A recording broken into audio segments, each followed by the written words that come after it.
Shield Wall! Through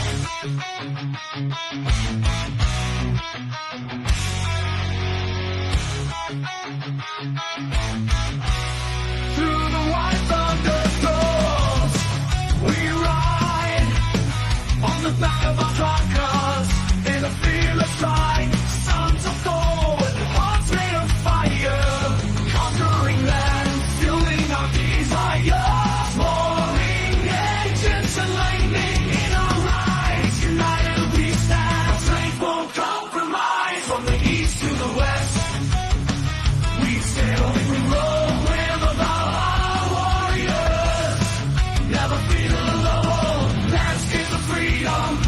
Beneath open skies, the promised land where our spirits arise. We battle the storms and tides of the sea.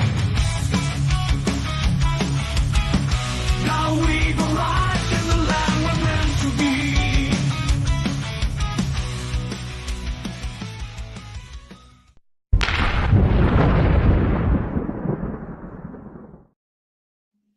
Gets me every time, man. I love that. I love that intro.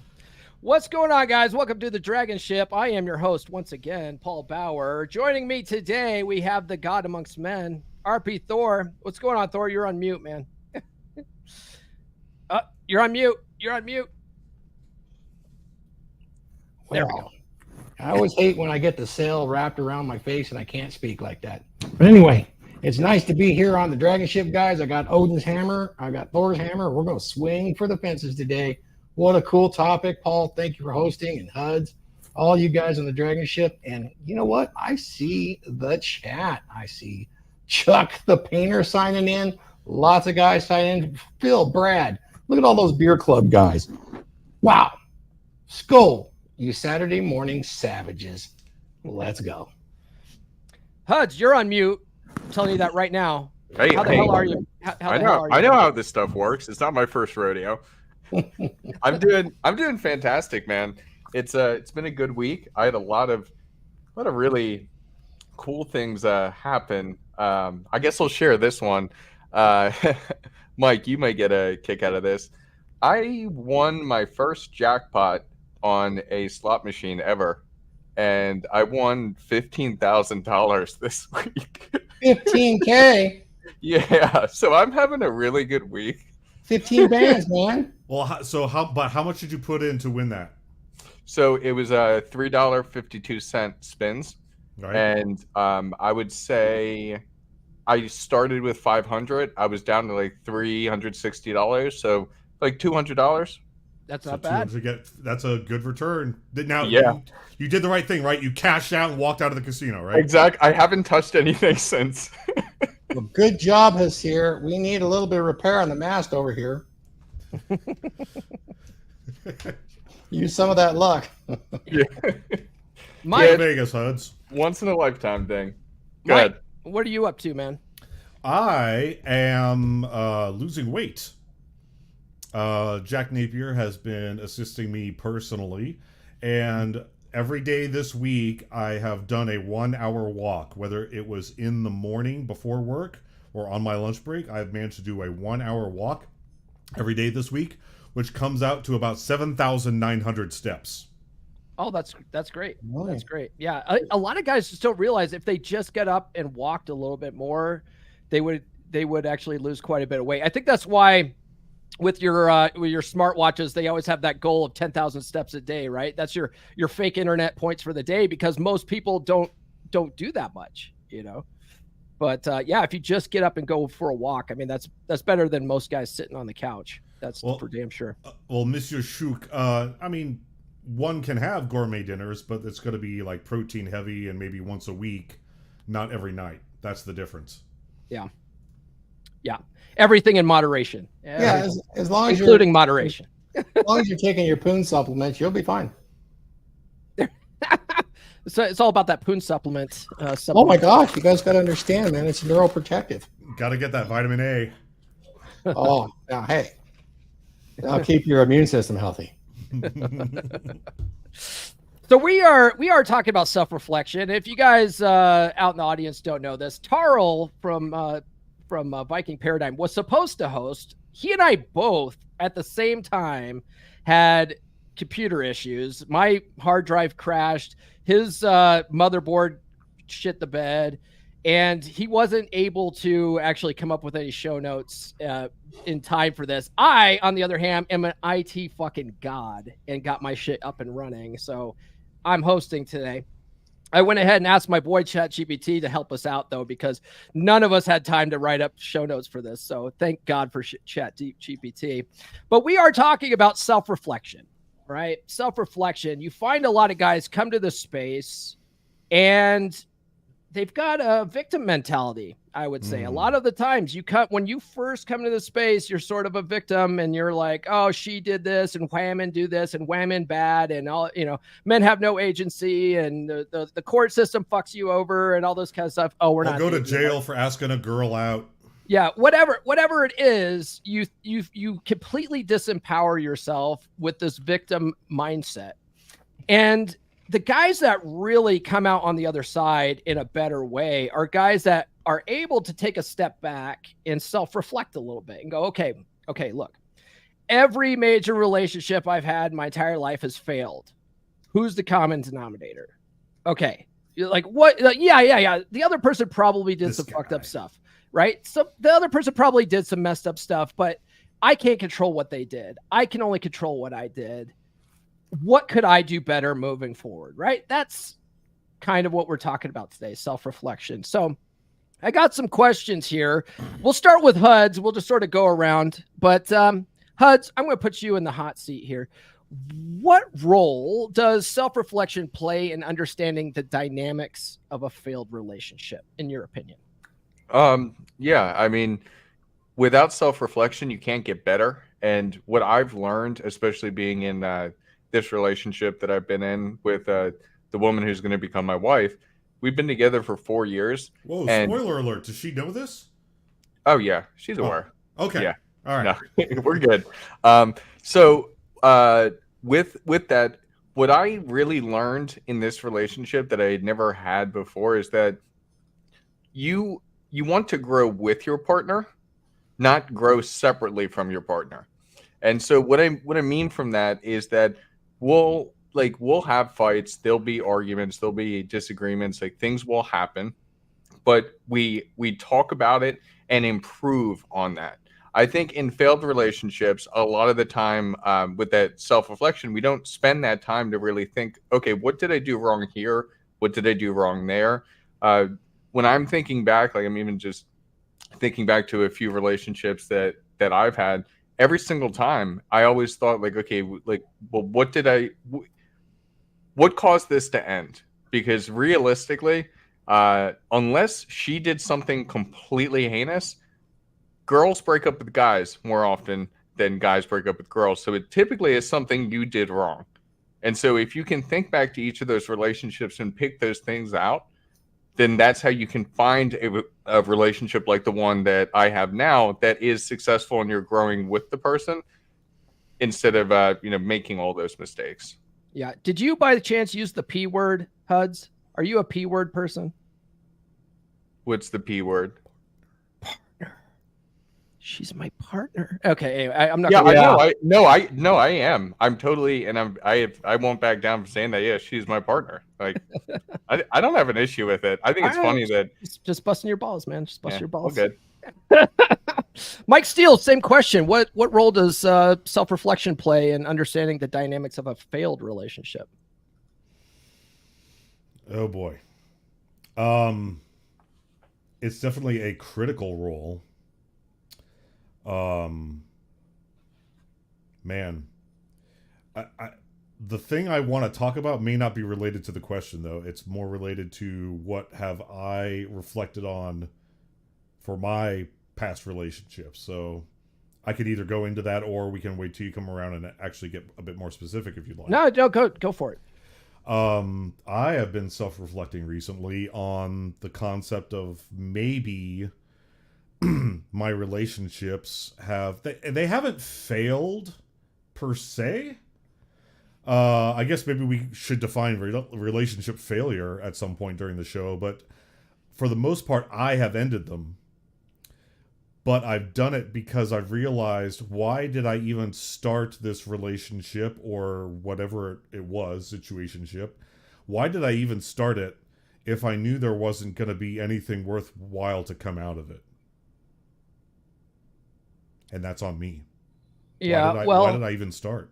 Can't the answer sometimes just be fun? Yeah. I went like, you don't have to overthink it. You don't like, not every girlfriend has to end up being your long-term relationship or your wife. You know, sometimes they serve a purpose in their own way. But what has happened the past couple times is in their head, and maybe it's self-delusion, or maybe I gave them the indication otherwise, they thought it was going to go somewhere more serious and it was going to last forever. And then I have to inform them, no, it's not. And then as their anxiety increases, their the comfort testing and the just escalates and escalates and escalates, and the hamster wheel goes out of control. And then they just go neurotic, and they're like, oh my God, please don't leave me, please don't leave me, please don't leave me. It's blowing up my phone, walls of text, I hate you, I love you, I hate you, I love you. And at the end of the day, I just have to be like, no. Yeah, I mean, but still, that's on them, because if you put it out, if you go through the relationship, right, or go through the situationship, if you want to call it, I hate that term too, but if you go through this dating and she's trying to lock you down and you don't want to be locked down, and you let her know, hey, look, I like the way things are. If we could keep going, if you want, if you decide it's not serving you, then, you know, I understand, and that's on them. You know, I wouldn't take ownership of that necessarily. Or, but is it my ownership to take? Because nothing made me start dating them in the first place. Yeah, but I think you're beating yourself up for nothing. You know, I don't know. Let's the guy who's been in the space longer than any of us. What do you think about this, Thor? What do I think about self-reflection? Well, self-reflection is a really important quality to have. And most people don't do it because we're sleepwalking through life. Essentially, you know, some of the most famous men in our space talk about this. They talk about the fact that you're essentially a victim of this slave mind of comfort, and it becomes lazy. So you just follow the crowd. It's easy to follow all the ants in the right direction if you're getting what you want. It's harder to break away and do self-reflection. A lot of guys self-reflect when they have relationship problems because, you know, they become afraid, they become lonely. This is normal. The girls do this too. And there are self-reflection exercises that every man should be equipped with to be a healthy man. Not to sidetrack too much, and I won't get too much in it, but I'll set the tone for future conversation on this. It was just revealed last year. Most people, when they're thinking, have what's called a conscience, or an id, or a super id, or it's that little third voice in your head that you bounce things off. Does anybody everybody here has an inner monologue, right? Yes. Yeah. Oh, yeah. So inner monologue is important to self-reflection. Well, it looks like science has looked into this. And just last year, just over 50% of people, all people, do not have that inner monologue available. Oh my God. When I found that out, that blew my mind. That creeps me out. I'm like, then how do you sing a song to yourself? It kind of enforces simulation theory, does it not? Non-player character. You realize that at least half of us have a superpower that goes beyond anything out there. You have a third-party observer or mentor built into your system. It's biased towards you, but you can make it to where it is not biased to you. If you go too far on the bias scale, you now have somebody that's saying you're toxic, you're shameful, you don't deserve anything. So this is a full-on cheat code for how you can think and set up performance and cognition in the future. This inner monologue that I call the third-party observer or the internal mentor, when I mention my book, is hypercritical to you setting discipline, because it's going to be the inner monologue that says, get the F out of bed, start walking, get some blood flowing. Yeah, you know what? That goddamn thing hurts because you're fucked up and you messed yourself up. But it just means you're alive and you're still feeling it. Mm-hmm. So What are you going to do about it? You going to cry? Sure. Go ahead and cry about it. Cry to your old lady. Cry to here. Cry to there. Feel better now? No? Okay. Got it out of your system. Let's go. Who's going to tell you that if you don't have that inner monologue or third party observer? And the best thing you can do to develop this mentor is to read, listen to audiobooks, start filling your mind with information. It doesn't mean just any information, but information is the lifeblood of this third party observer for self-reflection. I have more exercises as we go through this, because this is an area that I really firmly believe where once a man understands his inner monologue, he basically has life on lock and doesn't realize it at that point. What are your guys' thoughts on that? Because I just wanted to open the floor up. Part of self-reflection to me is that inner monologue that not even 50% of people have. Yeah. I'll add to that, because that's been what my topics have been lately on my podcast. Is really every NLP book I've read, every law of attraction book I've read, every kind of self-help, mental trauma release or whatever book I've read, all comes down to awareness of your own thoughts. And most people walk around completely unaware of their own thoughts. They just let their emotions rule them. And so once you get to a place, and work with someone like me as a coach, read your own self-help books, come to that awareness on your own, maybe, then you're absolutely right, Thor. It becomes a superpower, because now once you're aware of your own thinking, now whether you're thinking positive or negatively, it now becomes a choice. Yeah. A lot of people, they're like, oh, I have no choice. I have no agency. They can't self-reflect because they're not even aware. So it's like, okay, it all comes down to awareness. And once you're aware, now it's a choice. Mm-hmm. And this third party observer thing, Paul and the rest of the guys, is so easy to reflect on. Let's say you're a guy watching this and you need to reflect on where you're at in your life, whatever the circumstances may be. You'll be asking yourself honest questions, which most of us won't answer honest questions because we have ego protections. You can see this in relationships all the time. People refuse to think that relationships are transactional, yet all of them are. We only go with what's useful in exchange. It's just how we're built. But you can ask yourself questions. I know, Paul, you're big into affirmations, so am I, but you start asking yourself questions like, okay, here's this issue. Do I have any pride that I'm injecting here? Am I being aggressive? I mean, you can ask yourself so many different things. What am I passionate about when it comes to these issues? And you don't have to analyze your entire life to your childhood. I think that's actually rather fruitless and harmful.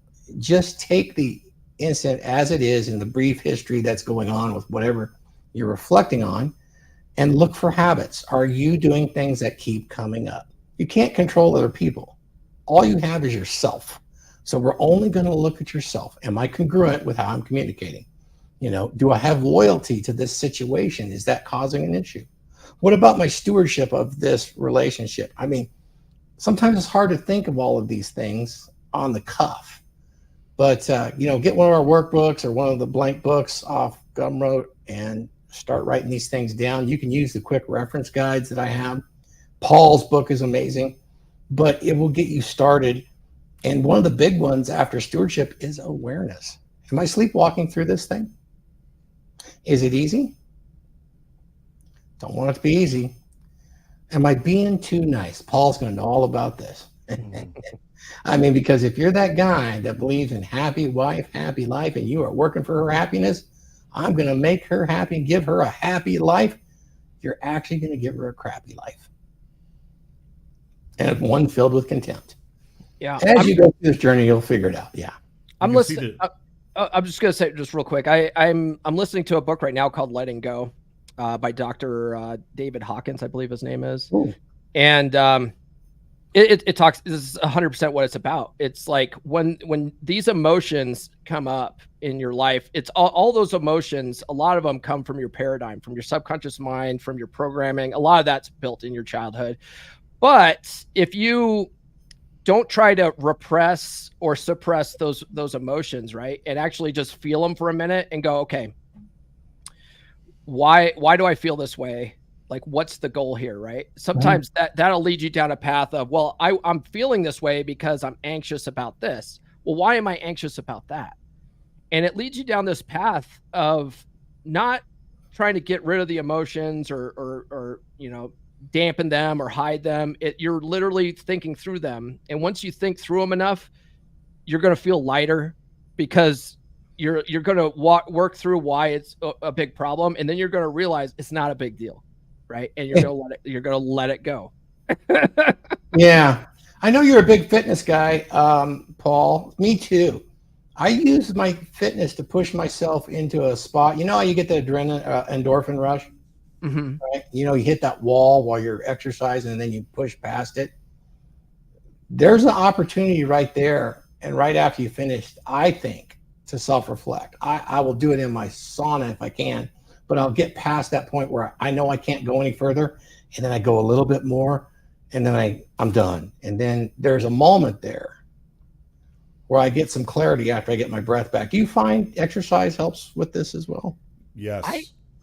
When I'm out running, I get my best ideas when I'm running, because my mind wanders about different things. Like Mike and I both work in the same industry. Sometimes you have a problem that comes up and you just can't figure it out. You're like, there's no reason why this shouldn't work. Why isn't this working? I'll go for a run and I'll be listening to audiobooks, but my mind's wandering about this problem and I'll come up with solutions while I'm running. And I'm like, oh shit, that's it. That's the ticket. I'll come back to my desk. I'll go try it out. And it's like, oh, wow. So yeah, like it gives you clarity. It gives you time to think about stuff. I'll also lay out a scenario before I go to sleep, because sometimes I like to listen to stuff before I go to sleep. And I pretend, I'm a kid, that I'm going to have a dream about this particular issue. And I'm going to meet my mentor there, who is some kind of divine mentor, and they're going to help me. I don't dream anything about it, but I will wake up sometimes in the middle of the night and have one hell of a cool idea that I got to write down and get shit done.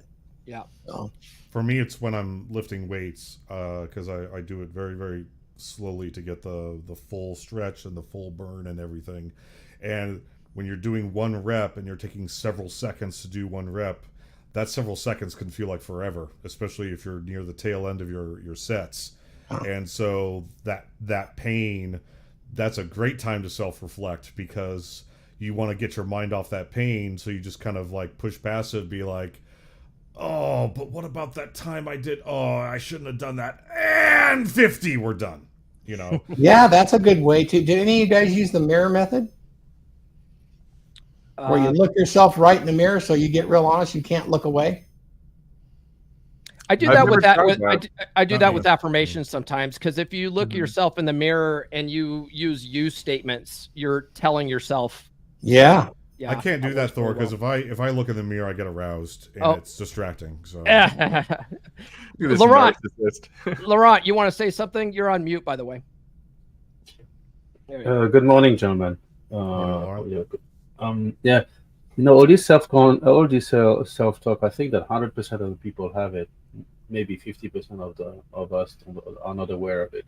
And you were talking about the mirror. It's interesting. How do you answer when, am I good enough? And the mirror says, no, my man, you're not. I'm a millionaire. The mirror retorts back, no, you're not. So there's a part of self-talk that we can fix, and self-talk is very important. All right. I use a way around that on the mirror, because that does come up. And you'll find this. Ask the guys in Mind Crystals too. I will go over that, and if that comes up, I go into the Socratic method of asking questions of myself back. There's no answers, so that sets that up. And the next thing I do, I could talk about it later, is the superhero method, where I'm viewing myself and actually visualizing myself as that slightly below average God amongst men in those scenarios. Believe it or not, those answers start to show up. They start to visualize over time. But I found those two is the good response when I get stuck like that, particularly if there's trauma involved. I know a way too. Because what happens is, right, we have I did a whole PowerPoint on this on Wednesday. You guys should check it out. But the way our subconscious works, right? Like when you're a baby, you're basically a walking subconscious mind. And at some point, in your development, you develop this psychic barrier over the subconscious that protects that paradigm programming, and then you develop a conscious mind on top of that. So any kind of information that comes in, if it doesn't align with if it's not in harmony with your paradigm, that psychic barrier, we call it a critical factor in NLP, will reject it, right? It'll say, no, that's not true. That's not true. And it can be, and you can know from a conscious perspective that this is possible for me. This is possible. But if it doesn't align with your paradigm, you'll reject it. So there's different ways of getting around that. And one of them is if you're saying affirmations to yourself, if you stack affirmations that are from the past that are true, that you know are true, stuff from the present that you know are true, right? Then you can interlock things in the future that you want to change in between those. And what it does is it confuses that critical factor, and it allows it right into the subconscious mind. You won't reject it. Another way is if you listen to affirmations right before you go to bed and even while you're sleeping, because right before you go to bed and while you're sleeping, your mind's in gamma, and it's basically just pure subconscious at that point, and it just seeps right in there. So you go ahead and add to this, because you and Ryan Fowler do a lot of work on this. Yeah, precisely. So the difficulty for me, I mean, for instance, in my work of trading, was always to access the subconscious mind, and consciously access the subconscious is not easy, because by definition, this is a mechanism that covers its own tracks. So self-deception is a built-in mechanism within all of us. By the way, I really love this book that you're reading, like Letting Go by David Hawkins. I've read it 3 times, and the simple idea of when something, the reason why I'm going to talk about it later, but how to access the subconscious mind and how to access the I'm not good enough is precisely what Ryan Fowler works on. It's basically a feeling tied to an emotion, a belief tied to a painful feeling. So if you feel it, then you can debug your brain, literally debug your brain. Remove that bug that was created in your childhood or whatnot, and it's been stratified over the years. And then your brain runs bug-free. And it's liberating. I mean, it's not your garden variety hypnosis. It's intense. Trying to elicit the painful feeling is intense, but it works. And to come back now on David Hawkins, what I really like, it's similar, very similar to what Rand Fowler does, is the reason why good emotions are transient and the bad emotions tend to linger is because we let the good emotions flow through us, and we sort of push away, repress, or cling to the painful emotions, and they can't go away. So what he encourages us to do is paradoxical. Just feel it. Really feel it in your body. Where do you feel it? And really concentrate on it. Not the why, not the rumination. Just concentrate on the emotion. And then allow it to flow through your body. Really powerful method. Really like it a lot.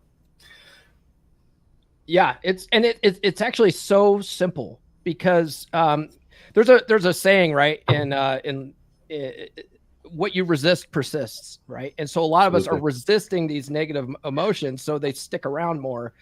But if you just say, one of the things he says in that book is, if you just feel it, it's going to be gone in about 20 minutes, right? But if you sit there and resist it, you're going to ruminate about all these problems for days, weeks, months on end about this thing, right? But if you just sit there and think about it for a minute, it's gone in 20 minutes. It's a much faster process to get through some of these mental barriers.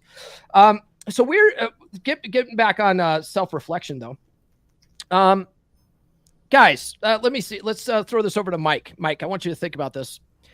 How can you identify patterns in your past relationships that may indicate you're the common denominator? That's gotten easier as I've gotten older, and it's if the other people exhibit similar responses. So if, let's see, what's an example?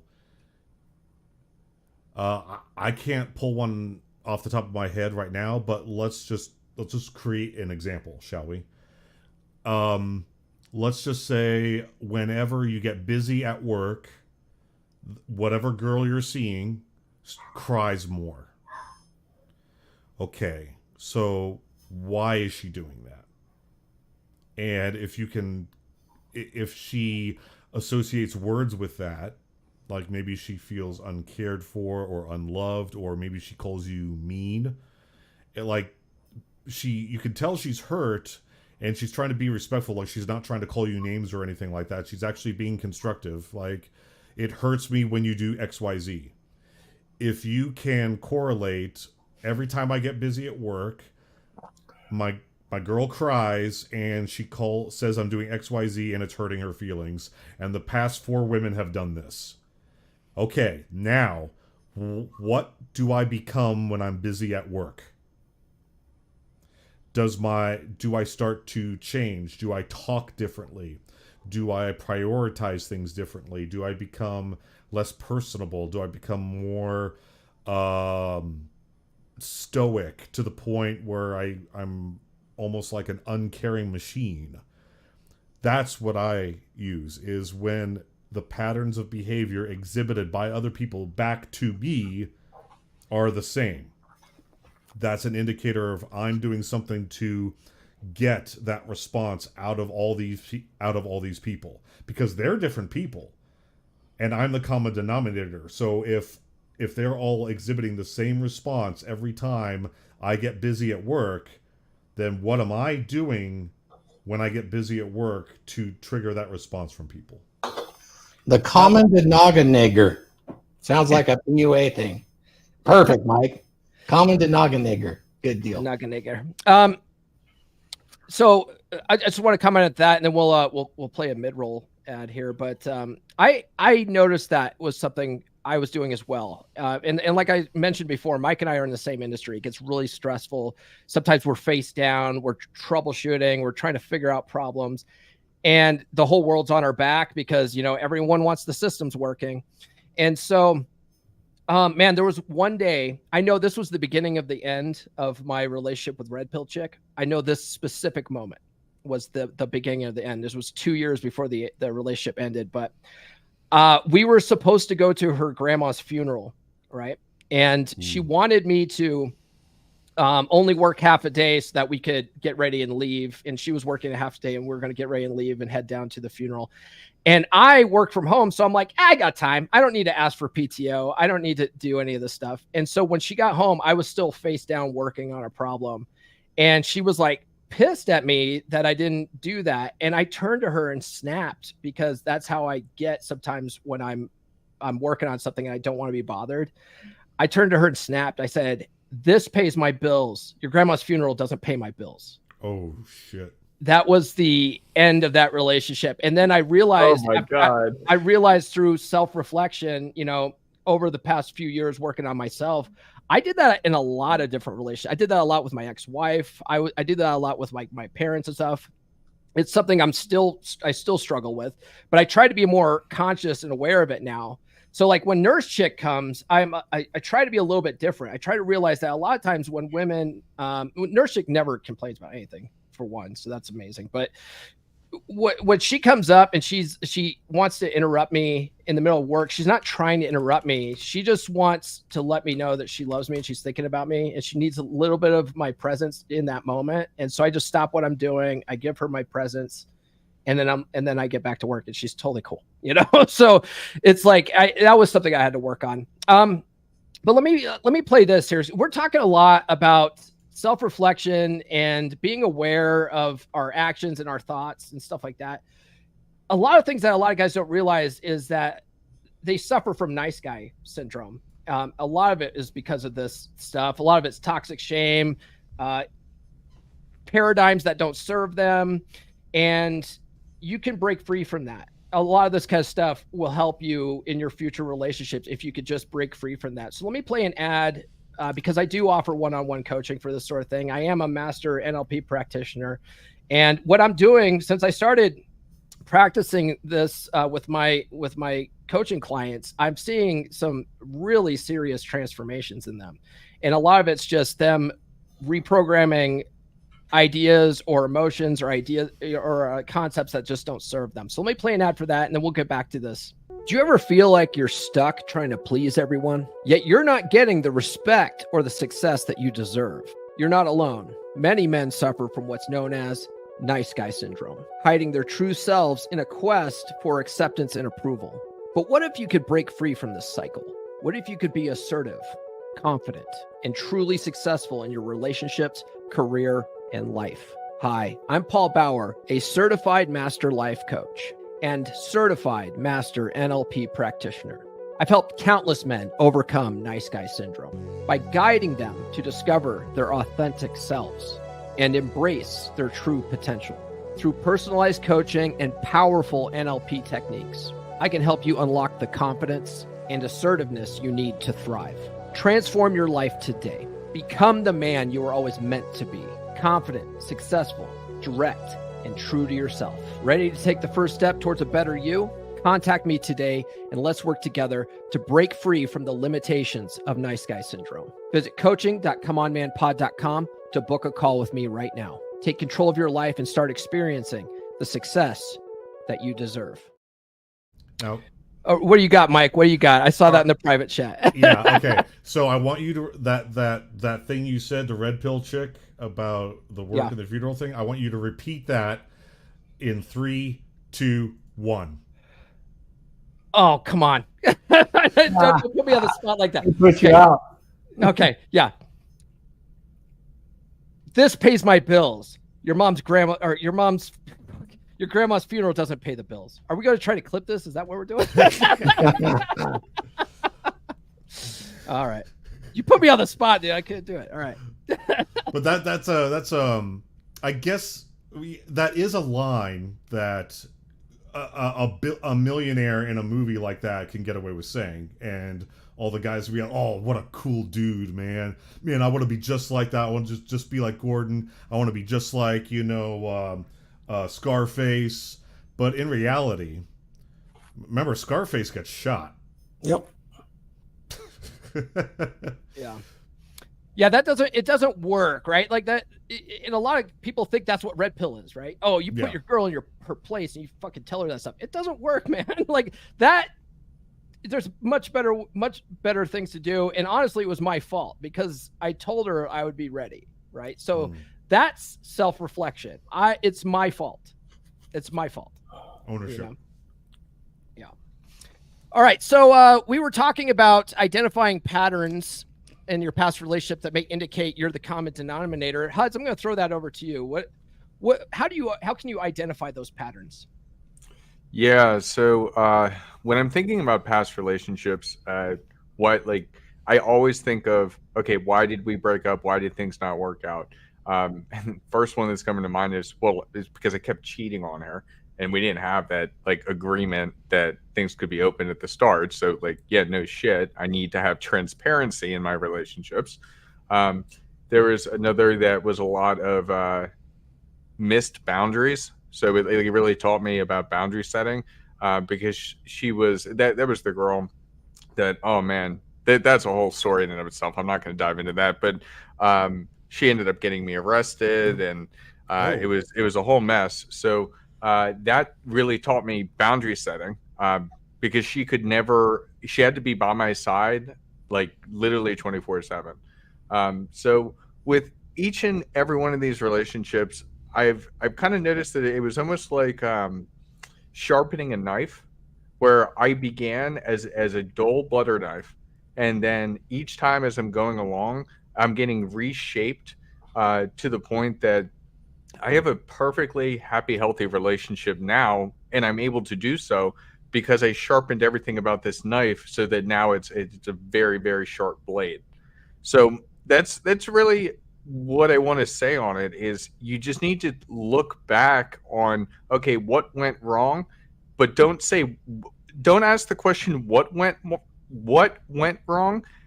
Ask, what did I do that has any type of impact on this end result? Ask yourself. Mm-hmm.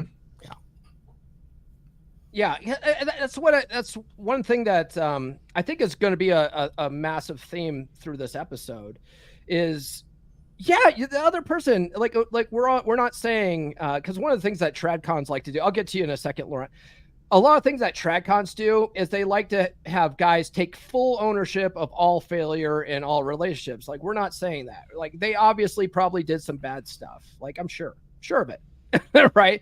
But you can't change other people. So what about that could you have done better? You know, maybe you did everything right and they're just a bitch. You know, that's possible too, right? Laurent, you wanted to say something? We made by familiarity. So we often made by familiarity. What does it mean? It means that very often we bring our past into our future and we try to either avoid it, recreate it, or heal it, change it. Typically, the person we choose to mate with is somebody that, it's a familiar pattern. We're attracted to what we're accustomed to. So very often we're attracted to the people we saw in our childhood. And we either recreate what we saw with our parents, or either we try to change and heal it, which is probably why for a lot of us, our relationships are problematic to begin with. We work with subconscious issues, not even aware of them. And then, oh, damn, it was so toxic. So the first marriage for a lot of guys and girls is very often something that they saw. And I remember like once I had a friend who told me, like, dude, you always date the same kind of hoes. It's just the same hoe with a different name each time. Like, damn, and it hit me like a ton of brick. And I was wondering, why do I cycle through so many so fast? And it's just because I was attracted to a certain type of certain patterns. And I found, for instance, the good girl, the really nice, wholesome girl, I found them boring. Because what I had in me, I didn't work through my issues. What I had in me was not exactly good either. So I kept on attracting the same type of chicks. And only when somebody made me aware of this did I finally start to change.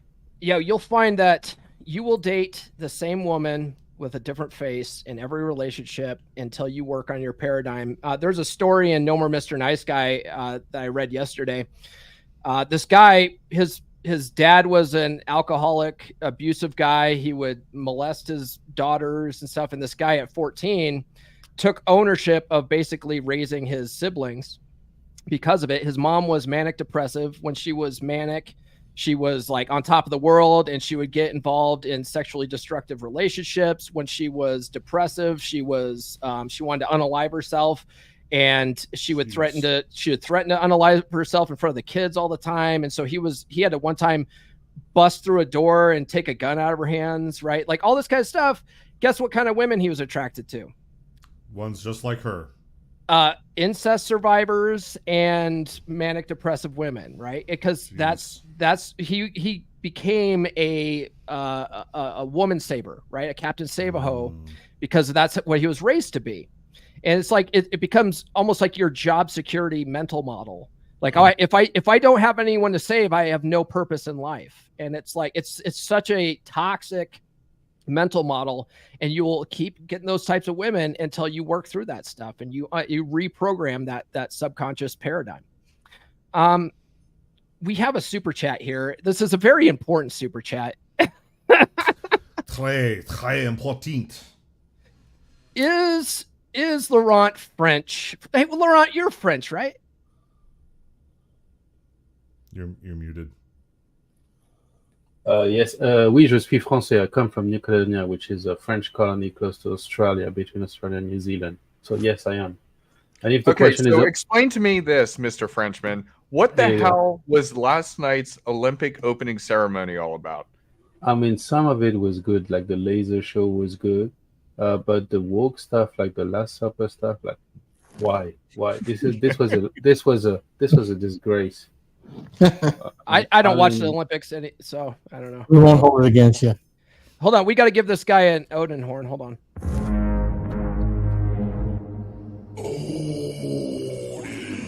Oh, hey, I got something for that Olympics that suits it.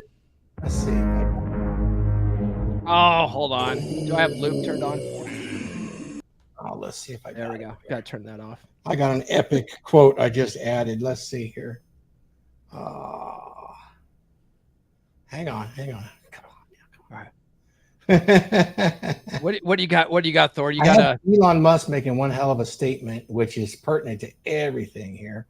okay. So let me see if I can find him. It's pretty jarring, actually, to listen to him. Let's see, Elon. Well, I guess we'll just have to move on because I didn't have it queued. All right. Well, we'll keep looking for it. We will ask. Let's go over to Huds here. How do you deal with fear of being at fault in a relationship, Huds? Fear of fucking Fear up. of being Because at fault. a lot of guys when they're like they get into a new relationship, they're afraid of fucking it up. Oh man, I don't want to fuck this up. I don't want to fuck this up. Yeah, you know what's interesting, and this was maybe the final one as I was talking about sharpening that knife. Maybe this was the final lesson I needed to learn to land in this what I would honestly call like a perfect relationship was transparency. And now what I mean by that is if we are supposed to be a team, then the other partner or the other half of that team should know what's going on. So that's ask me the question again. I want to make sure that I sculpt this right because it is how do you deal with fear of being at fault in a relationship? right. Okay. And so with that transparency and that full honesty about what went on, how you were feeling, why you reacted a certain way, if you can do that, then there's nothing to hide and there's nothing to harbor inside. And if the other person is able to receive and understand that and respect that and work with you to continue to build, then it's absolutely perfect. So that fear, I think, is fear of rejection. It's fear that, you know, if they're wrong, then the other person is going to go away. But then that also leads to people that excessively apologize, which isn't good either. I mean, own up to all your mistakes, but it's that transparency of how you were feeling, why you did something, and how you perceived the action. If you're able to have those types of conversations with your partner, then How dare you?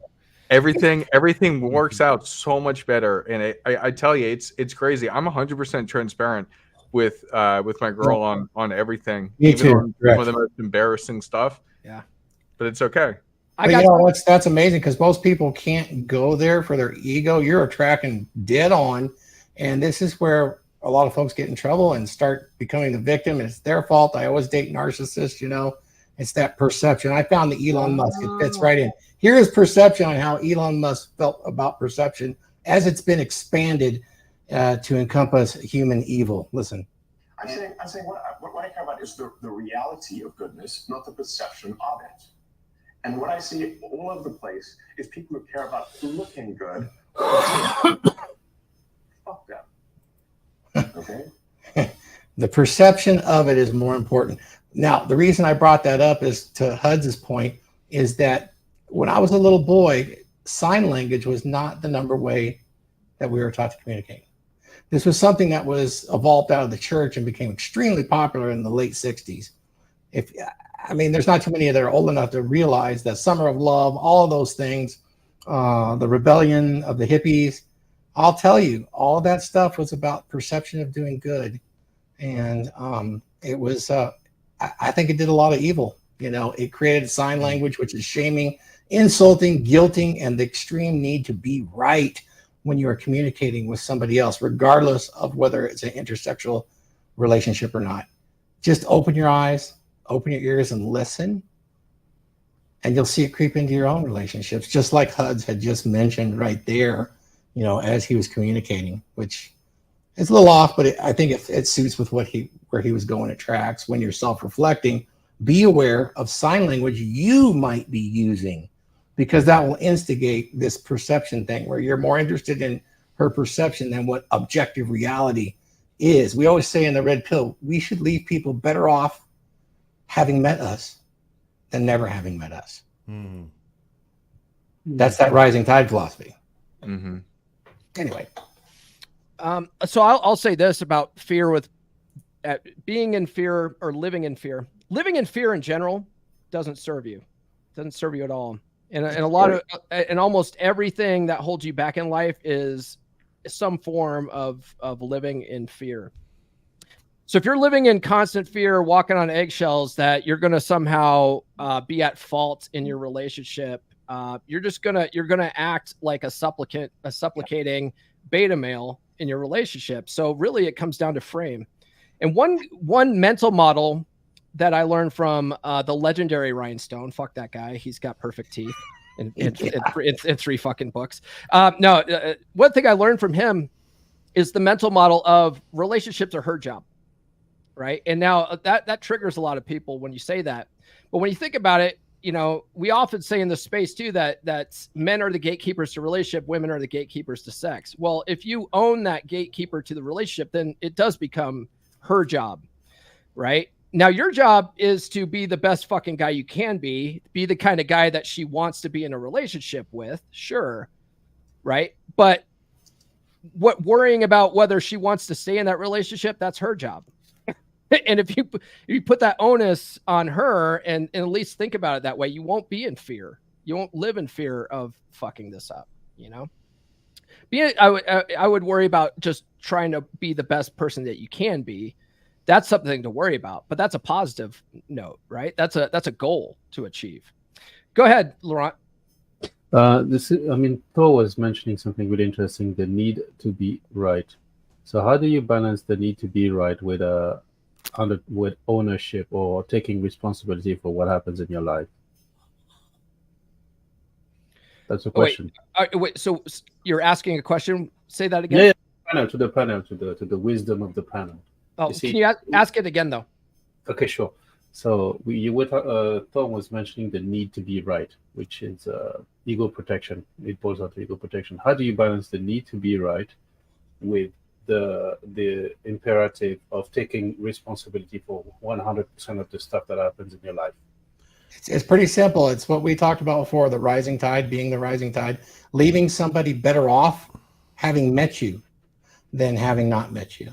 So essentially, you know, you can subvert your need to be right to know that you're leaving them better off, even if they don't like the information that you transmitted, you know.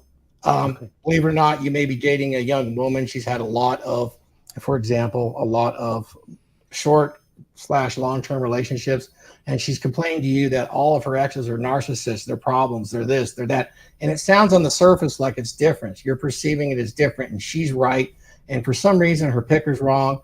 And all of these things are there. And you might, with compassion, actually point out to her, if she asks for the advice, that it's actually the way she handles herself when in conflict. And if you do that, she may not like it. She may not like it a lot, but you just plant the seed that 4 months down the line, she is better off having heard that in her next relationship, even though it might not be with you. You did something good. You lifted that tide. And you may never know it. And you have to be satisfied with that when you're self-reflecting. And that actually creates a lot of fulfillment, just imagining that could be the case. And believe it or not, years later, I've run into people that have talked to me about stuff that I have forgotten. And that is very fulfilling. Very. For me, I ask myself, does my need to be right line up with my core values? That's good. Is it opposite, or is it just over here and inconsequential?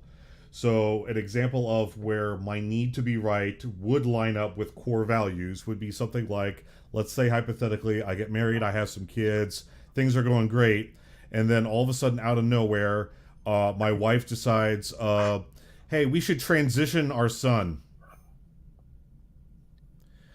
That would be a point in time where my need to be right is the only thing that matters, because it would be in perfect alignment with my values. It'd be like, no, we're not.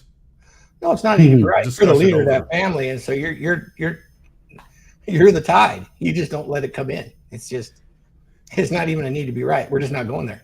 Well, again, this is a hypothetical. This has not happened. This will probably never happen because, I don't see myself getting with a woman who would even think about doing something like that. The thought of that should abhor her.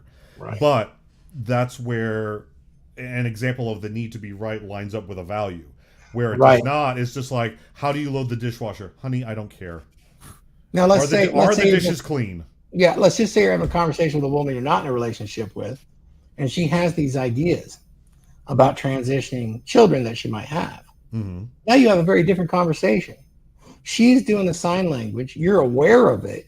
But because you have these skills and these self-reflection skills, knowing that you want to leave her better off, you aren't necessarily going in conflict with her to create that argument that everybody wants to have today because they think that's normal interaction.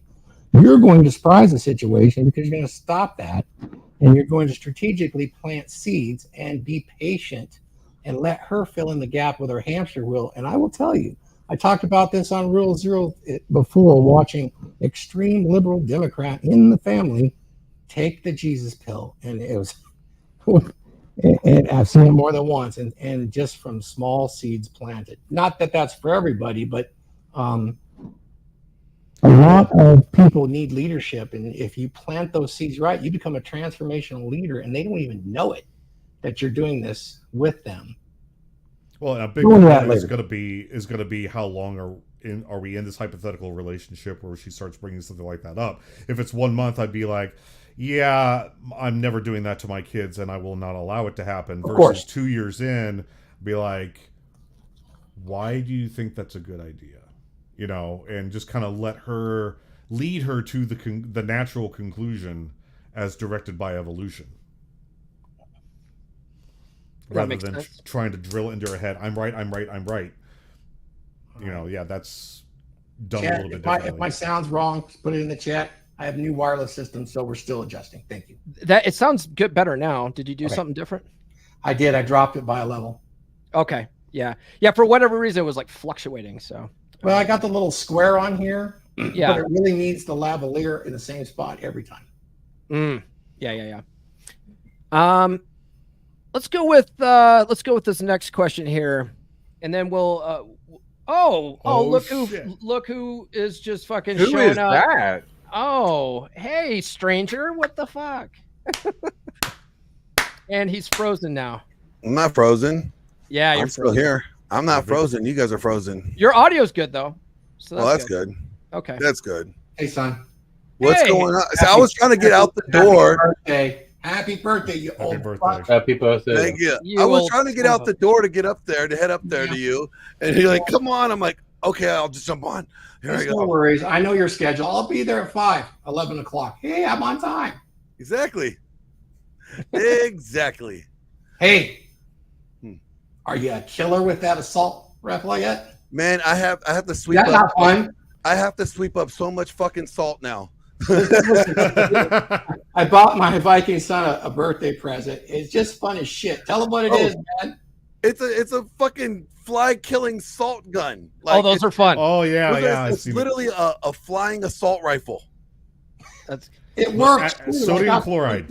Yeah. Yeah, and it works on your annoying brothers too. You can shoot them, and it's just like. Is it better than a fly swatter? Because can way they better. Because they can't detect because the problem with the fly swatter is they can usually detect the wind change, and then they move. Let me tell you how good I am with killing flies. I could kill flies with the towel, like a rat. Like just make a little. I snap them out of the air. That's the best way. That's the best way to do it. Mid-flight, target destroyed.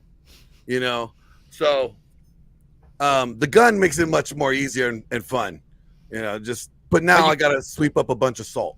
Yeah, that's a problem. That's a problem. Well, I just learned something about you, Glenn. When it comes to the towel, I am definitely never going to be in a locker room with you. Oh yeah, no, your balls will be fucked up. Like I would snap the shit out of your nuts. It'll be black and blue for a reason. Dead ass, serious. Like my wife hates it. Like I snap her all the time. She gets mad at me. So we got we have a super chat here from another one from Chuck the Painter, and I think this goes back to Laurent being French, but he goes, as a French metalhead, I'd say Gojira, but hey, cheers from Picardy. Let me give him this one. I think I turned the loop off. Oh, hold on. Let's do that again. You're supposed to read it in a Sorry. horrible French accent. Oh, my bad, Mike. You want to put that back up and read it in a French accent? Yes. Chouk le Petra with the €5 super chat. As a French metalhead, I'd say Goya, but hey, she is from Picardy. Oh.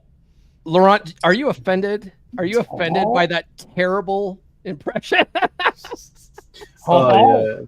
If I was not a cold-hearted financier, if there was not ice running through my vein, if I could have this unprofitable thing they call feelings, they might have got hurt.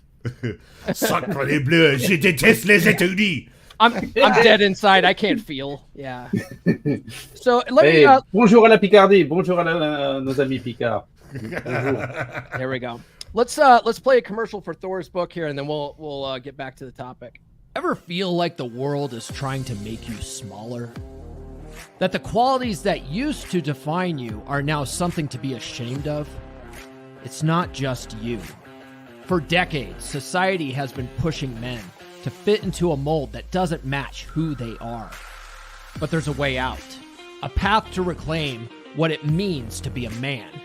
A Dominant Masculine Presence by R.P. Thor is the guide you've been waiting for.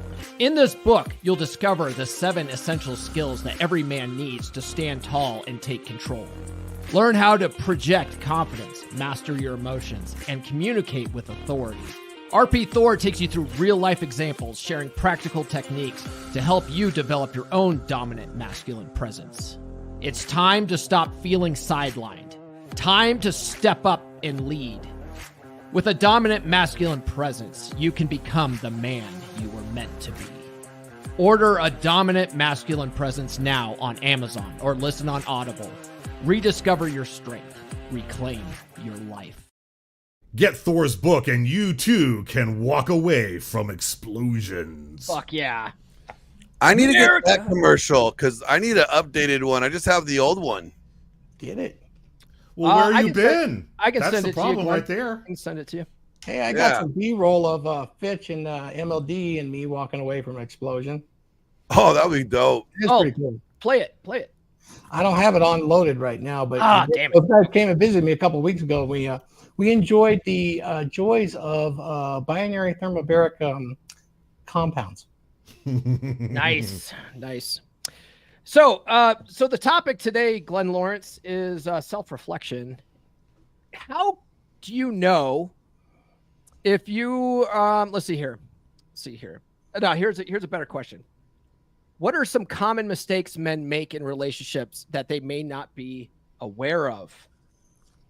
Good one. Can we go state the obvious that they blame it's always on her? She's not doing this, but they're not taking into account where they're dropping the ball and how their role factors into like fostering the environment that would make a woman behave a certain way, you know, or that would contribute to a woman being more inclined to behave a certain way.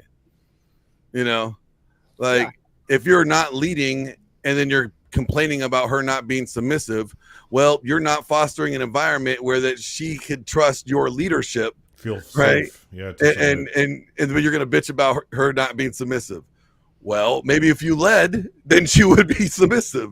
Right. Yeah. Like, so they don't ever like self-reflect on the fact that they do play a very important role in the beginning and the end of the relationship. A woman can't follow where a man doesn't lead, right? Exactly. A big one that I've noticed is men expecting women to be like men mentally, like be logical and be overt communicators with their feelings and their intentions.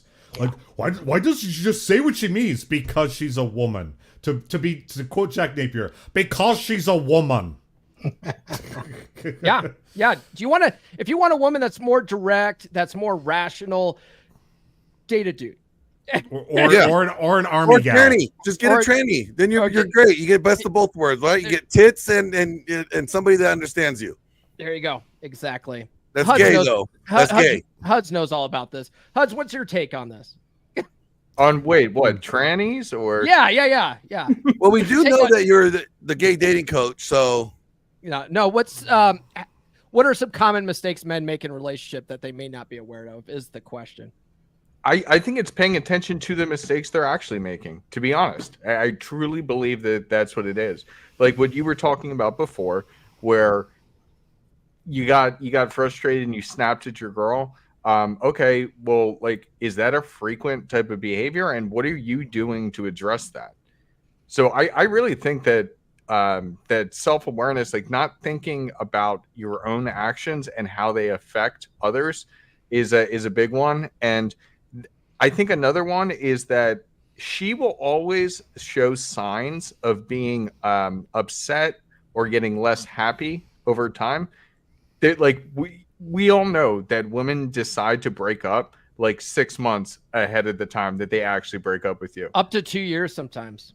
Really crazy. And I don't mean that just because of my situation, right? But that is a very common thing. A lot of women they're mentally checked out up to 2 years.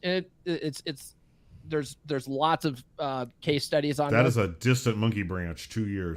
Well, they do, because what they start doing, right, is they start lining up their beta male orbiters. They start socking money away. They start planning their exit strategy. Yep. And the thing is, sometimes they can't get a guy that they like within that 2 year period. So they just stick it out with you until they can find a guy that they can monkey branch to. And so that's why sometimes it takes too long. Yeah. And one thing I want to say, on that in the background. Yeah. I moved my stream deck. Sorry. One thing I want to say with that is we as human beings are creatures of habit.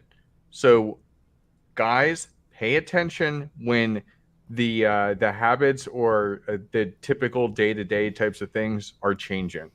Yeah. When things start to change, it usually is a sign of something. Yeah. Yeah, you're right. I mean, there's a bunch of those things that I have listed if you want to come to become durable. But yeah, a big primary one is just subtle contempt. When you're having a normal conversation, there'll be a little bit of contemptuous argument for no reason. That's a big sign to start looking around. Yeah. Yeah, most guys have their blinders on. They think everything's hunky dory. They're like, yeah, she's just she's becoming a little bit of a bitch, but no big deal. That's just what women do, right? Because every girlfriend that you've ever dated has become a bitch eventually. At the 18-month mark, yeah. Right, it's crazy. Well, that tends to be like the first big tell that you're about to break up soon. Is that like when she's a bitch and you're like, oh yeah, it's just normal. All women are bitches. Well, no, all women that you broke up with become bitches. You notice that? Like that's like the contributing factor, right? Yeah, well, and a lot of guys don't realize that, right? One of my mentors is Corey Wayne. He's got an essay on this called "Beware of the Bitchy Woman." Yeah, and a lot of that is the fact that you've been consistently failing shit tests. You've been consistently not setting boundaries. You've been consistently not holding frame, and she just doesn't trust your leadership abilities anymore. Now she's becoming resentful because now she's in charge of the relationship, because there is no equality in a relationship. Someone's got to lead. That's why there's no partnerships. Fuck you, Huds. Partnerships are for, I'll be honest, partnerships are for gay people. Straight up. Only the gays. That's why I'm the best gay dating coach. That's why I agree. Businessmen, Glenn. For molecules. Yeah. Oh man. I just thought that was a good opportunity to throw a jab at Huds. That's funny. We love Huds, actually. Huds is good. All right, let's well, we like him as a friend. So he's our orbiter. Let's see here. What do we got here? How do you know if you're genuinely ready to be in a healthy relationship? Are you ready for this? See, I think that's a good question. And I don't think many people actually take the time to really assess if they are ready. They get caught up in the feels, right? They're in the happy-go-lucky, ooh, I feel this, like I like it, everything feels. But are you not bringing, like, how much baggage are you bringing into this? Have you assessed your own luggage? Like, I mean, you're very clear on like vetting her for her luggage, but have you vetted yourself yet first? Are you in the position where like I could be with this woman? I could see myself with this, committed to this woman. And if you haven't yet vetted yourself yet, you're not in the position to vet her. You know, if you haven't even make sure that you meet your own standards for commitment. That's a good A point. big one is go ahead, Mike. If you are no longer lonely and you're no longer craving a relationship. Those are two big ones that some people might say are obvious, but I had to say it because maybe some people don't think they're obvious. Maybe it's obvious to guys like us. I'm going to drop cold water on all of it. You're all ready at all times for a relationship. You just might not understand. But us human beings, our nature is to relate with other human beings at every level. That's deep as Are fuck, we Thor. always in ready for a relationship? Yes. Are we ready to Maybe have a we're ready relationship? maybe we're ready to have relationships, but maybe not to certain relationships. Well, if you're just going towards intimacy, I understand, but that pull is a tide. So if you're talking male, female, it's going that way, whether you acknowledge it or not. True. But even you're open to relationship with friendship. You are a social creature. You're that's where I was saying, like, maybe open to always like open to these things, kind of like a wolf pack. Like, I think, like, you may be open to friendships, but maybe the commitment of certain relationships, you might not be ready. I don't know. Well, no, the difference is, I'm not going down the moral path. You're open for the relationship. No, I wasn't going down the moral path. I was just thinking, like, maybe like you haven't dealt with your own problems yet, and if you go into this relationship without dealing with your own trauma, like, it matters, Glenn, because you we're- see all the effed up relationships. People are Maybe- always ready for a relationship. Maybe we're getting into semantics then, right? Because maybe you're ready to be in a relationship, but you're not ready to lead a healthy relationship. Yeah, to be in a that's what successful I meant. That's what I was. relationship, Yeah, that's That exactly works. what I was meaning. Yeah, because a lot of what I see a lot of guys do in the space too, right? Is they can't be alone. So going to Mike Steele's point, they can't be alone. They get out of a relationship. They immediately try to jump into their next one. Women do this, like that. Women do that. They get into a relationship before ending the last relationship. We call that monkey branching, right? Yep. They can't be alone, and they're not ready to do what's necessary to make that next relationship successful. So a more healthful or healthy strategy, I think, for a lot of guys is to, when you end a relationship, take some fucking time and be alone. Learn how to be alone. Learn how to do the self-reflection. Take that time to do the self-reflection so you know what to do better going forward, you know? Well, also take time to mourn because the end of the that's relationship. Mm. You know, We're all ready for those relationships at all times. Even if we deny it, we wouldn't turn down the opportunity. I mean, look at male sexual nature. Opportunity will not be turned down. You know, even female, the drive for them. What happens to them when they turn 28, 29, 30? Baby rabies is insane. I just watched a special on Netflix where this man donated his sperm and had over 1,000 children, all legal. The women all came to him. Now they want to sue the government, and he had too many children. They all wanted to capitalize as if he victimized them. No relationship whatsoever. He just provided sperm. That's an interesting story as far as all of the women wanted relationships, but they actually all wanted to be single moms. It's really crazy. Mm. So if you get a chance, check that out. Didn't they try to go after him for child support? Not necessarily. They wanted to go after the socialist government for support, but they made him a demon when actually he did nothing. he did nothing wrong. They all came to him. They made it a man problem when it was all a woman problem. Well, I mean, that's just women in general, right? You know, But if you Is look this at it, Sweden? if you look at their motivation outside of that legal stuff, this is where I was going, why everybody's always open to relationship. They were all single, they didn't have relationships, with the exception of 2 that were married and couldn't have children, looking for a donor. But once they had the child, their mentality completely changed. They wanted to capitalize on this man exclusively. The drive was that strong, which illustrates and reinforces, I think, the fact that, you know, the female drive in this area, in the sexual marketplace, is much larger than they'll ever admit. And they're always ready for this. Always. you could kind of see it in the numbers too. So my thoughts are yeah, maybe I'm not ready for the kind of relationship that I idealize. You know, the idealized one where picket fence, marriage, wonderful, Yeah. going on. But I'm probably open to the 99% smash and dash, friendship, friends with benefits, whatever it might be, so that I'm not lonely. A human being, even though us men are built to go out on the hunt for months at a time, we're still a brotherhood. We still have those herd needs, and it's strong. It's really strong, stronger than you can imagine. That's why we're sitting here like a bunch of old men, cackling, having our beer and coffee on Saturday, saying "fuck the world," right? it's because I have relationships with all of you, and you have it with me. Hey, if the world But consents, I'm not Thor. married to all you guys, so no, not on the serious idealized relationship. But I think we are actually all open to relationships all the time. On that note, let's play, since we got Glenn Lawrence back, let's play this, and then let's go ahead and go around the horn.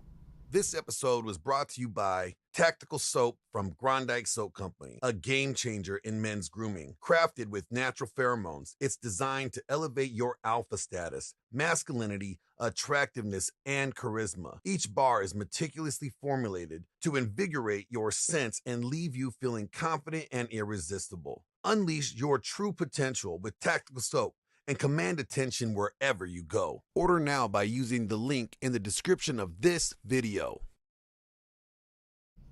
You might want to drop the link in the chat because I don't know if it's in the description right now. Oh, And- for the soap. And for the viewers watching, I personally vouch for this product. I have used the soap, the deodorant, and the God of War beard oil. Guys, even when I don't have a beard, I still use the God of War beard oil. I put a little dab in my sideburns because it works, guys. Read the description on the website to know what I'm talking about.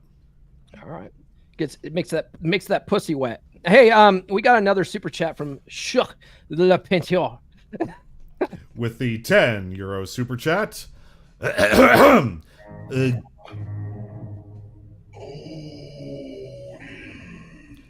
Getting your own place, your own business, everything under control, and everything you need at home helps greatly in time control.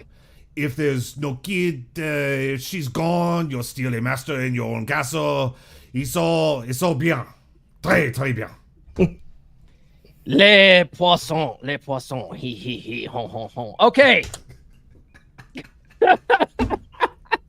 Oui. Fucking terrible. Okay, let's go around the horn. We'll start with Mike at the bottom. Mike, what do you got going on, man? Where can people find you online? You can find me online, IG, Mike Steele, Vegas, right there. That's where it's wholesome. Celebrities, food, scenery, Vegas, my brothers, my ex. That's where I raw dog the internet, and I do not hold back. I am here in sunny Las Vegas, and as long as my appointment holds up, I will be recording a little funny something special with Elaine Spar Fitness. I don't know if you're in the chat, Elaine, but we're going to make a little video here, and should be pretty good. I'm looking forward to seeing it when she's all done with it. All right.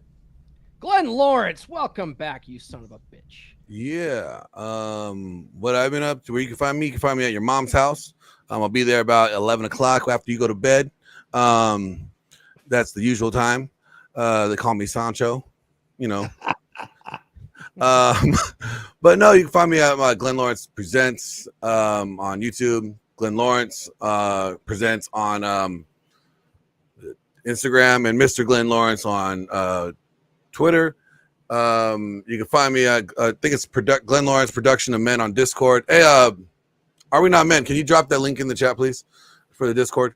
I got mods over here. See, my mods are cool like that. Like my mods run deep. Yeah, you can find me on Discord at our Glenn Lawrence Presents Are We Not, our Production of Men.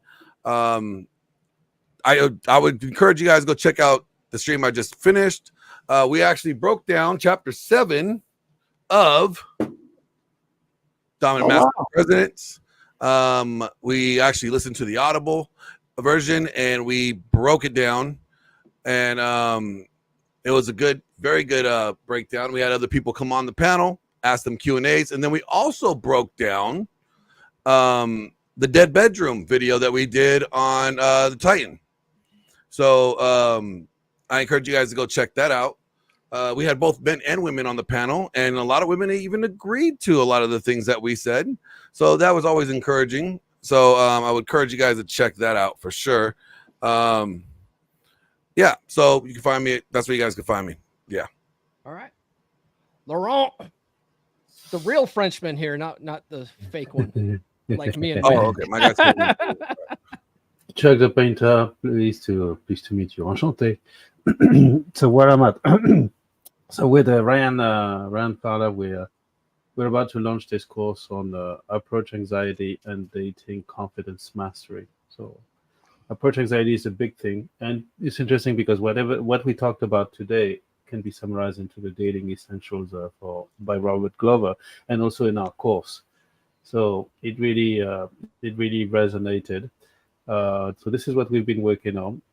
And if you freeze before approaching a woman, or if you're not confident about escalating, you need that product. Like yesterday, it's a game changer.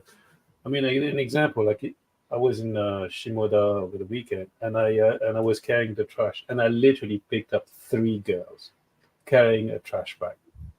That's the first thing. And my opening line to one of them was, so it's probably the first time that somebody tries to pick you up chat you up with a trash bag. How do you feel about that?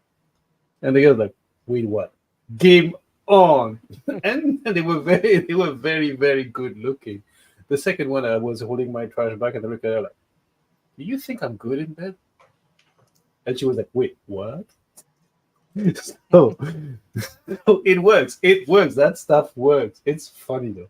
All right, that was it. That was my 2 cents. And gentlemen, as always, it's always an honor and a privilege to be here in your company. I learned a ton. And thank you very much for your wisdom. It's worth waking up in the middle of the night. All right. Huds. All right.